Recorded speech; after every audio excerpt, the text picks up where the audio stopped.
Olá, pessoal, tudo bem? Então, vamos dar sequência, ao nosso conteúdo. Como vocês podem ver, temos aqui nessa imagem, conseguimos visualizar nessa imagem, que é a imagem de um circuito elétrico, vários capacitores, Bom, e como a gente sabe, vamos relembrar novamente, capacitores servem para armazenar energia, E para ter mais capacidade de armazenar energia, esses capacitores, geralmente não vêm sozinhos, tá? Então, geralmente, eles são associados, tá? E essa associação permite que a gente tenha uma condição melhor de energia, mais energia no nosso sistema, tá? Bom, esses capacitores vão existir dois tipos de formas nas quais eles podem ser armazenados. Então, nós podemos ter circuitos armazenados, capacitores, armazenados em paralelo e capacitores armazenados em série.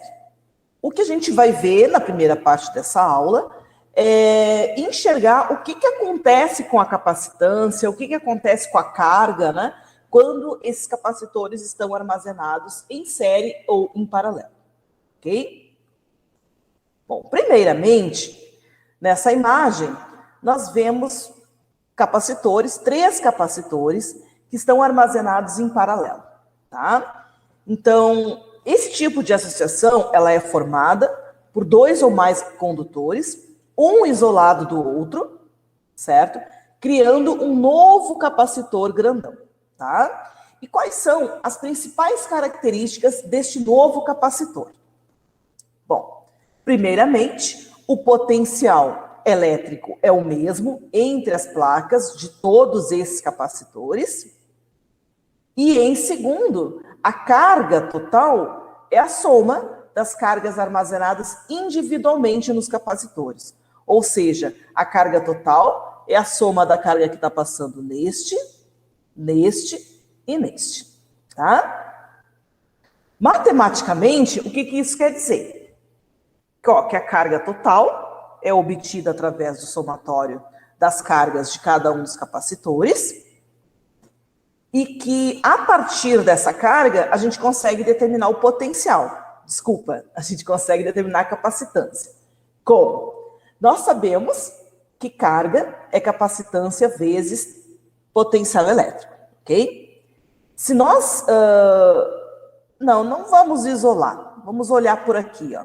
A carga total, ela também pode ser escrita, se a gente substituir essas cargas todas, por C vezes V, vai ser o C1 vezes V, C2 vezes V, C3 vezes V, certo?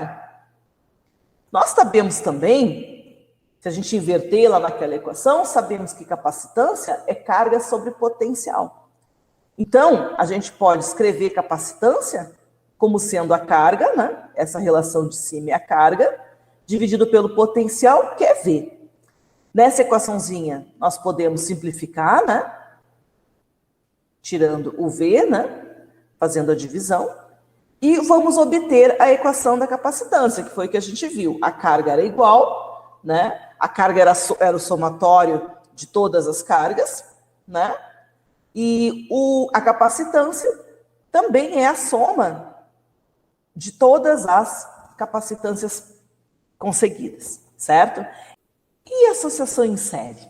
Como é que ela funciona? Bom, esse sistema, ele é um pouco mais complexo do que o paralelo, tá? Neste, os condutores estão associados um ao lado do outro, como a gente pode ver nessa imagem, tá? E aqui, além de fornecer um novo valor de capacitância, essa combinação, ela permite que o circuito elétrico consiga suportar uma tensão maior que as tensões individuais dos capacitores, tá? E quais são as principais características desse tipo de associação? Bom, agora o potencial ele é obtido a partir da soma das diferenças de potenciais de cada um dos capacitores. E a carga total, ela não é a soma, mas sim a mesma em todos os capacitores. A carga não se modifica à medida que eu vou mudando de capacitor para capacitor. Então, como é que vai ficar matematicamente isso? Ó, a carga total, ela vai ser igual à carga 1, que vai ser igual à carga 2, que vai ser igual à carga 3, que são as cargas que estão passando por todos os capacitores, né? E, novamente, a capacitância é carga sobre tensão. Se eu não quiser isolar a capacitância e sim o potencial, então, vai ser carga sobre capacitância. E daí a gente vai ter 3 potenciais, né? O potencial do capacitor 1, potencial do capacitor 2 e o potencial do capacitor 3. Como a gente já viu anteriormente, né? O potencial total vai ser a soma desses 3 capacitores, 3 ou mais, né, gente? Vai depender do número de cargas que ele tiver. E como o potencial é carga sobre capacitância, né? Nós vamos ter essa equação para potencial total, né? Sendo que nessa equação a gente pode colocar esse V também, né? Por Q sobre C. Podemos simplificar, cortando esses Qs, e a gente vai ter agora a capacitância sendo a capacitância total, né? O inverso da capacitância total vai ser igual ao somatório do inverso de todas as capacitâncias presentes no circuito, tá? Então, essas são as diferenças nos tipos de associação. Bom, a gente até agora falou que os capacitores, eles armazenam energia, mas a gente não aprendeu como é que se calcula essa energia que está armazenada dentro do capacitor, né? Vamos lá, deixa eu colocar o ponteiro aqui para nós. Vamos entender um pouquinho sobre isso, tá? Para isso, eu vou mostrar a imagem para vocês de um capacitor. Poderia ser qualquer outro tipo de capacitor, mas esse é o mais simples para a gente enxergar, tá? É um capacitor de placas paralelas. E a gente sabe que a energia vai ser armazenada aqui dentro, né? Entre as duas placas, tá? Ou seja, a energia é armazenada em um campo elétrico, né? E essa energia armazenada no capacitor carregado, ela está associada a este campo elétrico e a partir de uma equação. Vamos ver qual é essa equação? Olha lá, é a equação que relaciona o potencial com o trabalho realizado por um agente externo, né, que vai fornecer essa energia, em relação a uma determinada carga, tá? Então, para transferir uma carga ao capacitor, é necessário que esse agente externo, ele realize um trabalho, certo? Então, trabalho, né, a relação de trabalho é o potencial vezes a carga, certo? Não vezes a carga. Mas a gente sabe, do conteúdo anterior, né, que esse potencial é carga sobre capacitância. Então, a gente pode vir e substituir esse V aqui por carga sobre capacitância. E a nossa equação vai ficar assim. Então, é a diferencial de um trabalho, né, relacionado com carga sobre capacitância, vezes a diferencial de uma carga.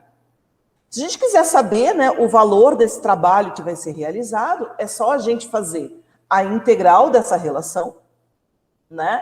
Vejam que eu coloquei a capacitância para fora, porque ela é uma constante, ficou lá dentro somente a carga, né? É ela que a gente quer fazer a varredura e determinar o dq dela.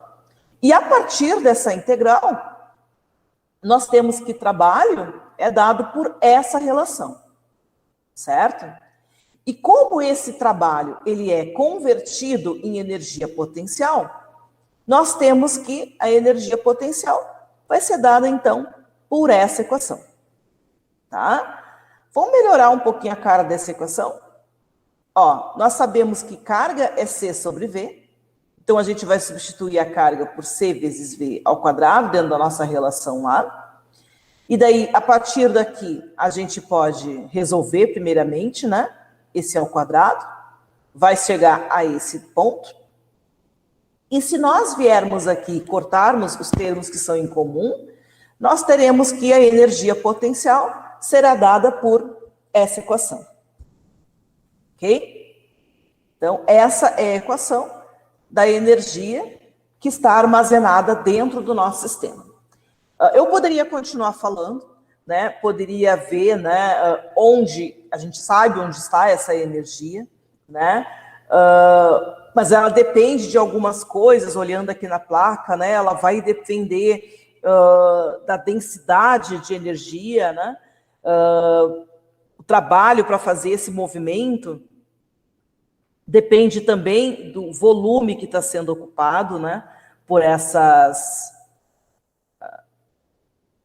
energia, né? E isso vai depender exclusivamente da energia, da geometria do capacitor. Mas vai ficar muita informação para agora, porque a gente vai ter que calcular uma densidade de energia por volume, tá? E para não me estender e não ficar muita informação num único vídeo, eu vou parar por aqui. E na aula que vem, a gente vai entender um pouquinho mais sobre essa energia que está acumulada. Por enquanto, é interessante que a gente já saiba que essa energia pode ser calculada a partir dessa equação, certo?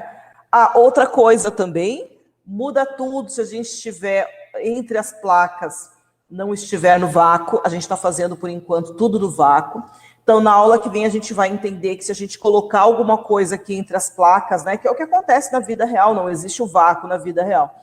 Existe um outro composto aqui entre essas placas, né, que a gente chama de dielétrico. Aí a gente vai entender o que vai acontecer com essa energia, o que vai acontecer com essa capacitância quando a gente colocar esse outro fator dentro do capacitor, ok? Mas isso já é assunto para a próxima aula.